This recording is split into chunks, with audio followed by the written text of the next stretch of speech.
Hello, this is the first reflection in Holy Week, and I hope you're able to read Matthew 5, 1 to 11, which is the Beatitudes.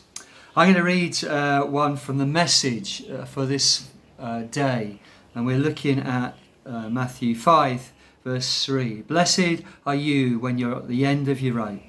With less, there is more of God and his rule. A few years ago, I tried to grow in my hearing of God. As I spent time, I walked in the park. I walked past a guy with a peaked cap on and said good morning, but he just ignored me. Then suddenly I had this impression in my spirit that his name was Daniel. I carried on walking, probably not really thinking. It was maybe just thinking it was my imagination. But further I got along, I thought I should go back. I felt God reminded me of the conversations I had with regard to listening to God's voice. So I decided to go back and be bold. I walked past in his direction, and as I got closer, I felt that he was a bit like Daniel in the lion's den and was struggling with some big issue in his life. And I needed God to do something about it. So when I reached him, I asked him whether his name was Daniel. He said no.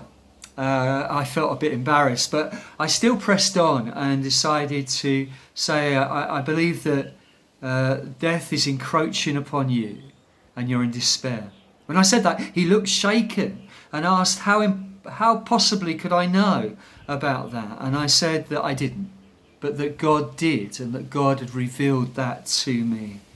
And we both, visibly, he began to cry and I began to cry as he shared his story with me. He was telling me about how he'd been at the end of his rope, that he had had difficulty from day one and his circumstances had got in the way. I told him that his Father in heaven wanted to live with him and wanted him to be encouraged. He began to pull out his whole life to me about all the things that had happened, and he hadn't told me his name was Daniel because he thought I maybe was a hitman that was coming after him.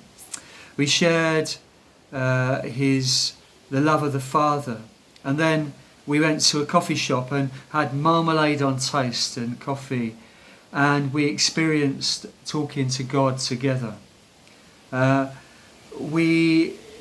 He felt like he needed to move forward, and we prayed, and he became a Christian in that place. We shared that God's Spirit had an impact on his inner life. When he opened his eyes, he asked me, why does everything look so new, so bright, so colourful? He'd had an encounter with the good news of Jesus, which finds you at the end of the rope and brings transformation to your life. Reflect on that today as you look at that passage about what happens at the end of our rope.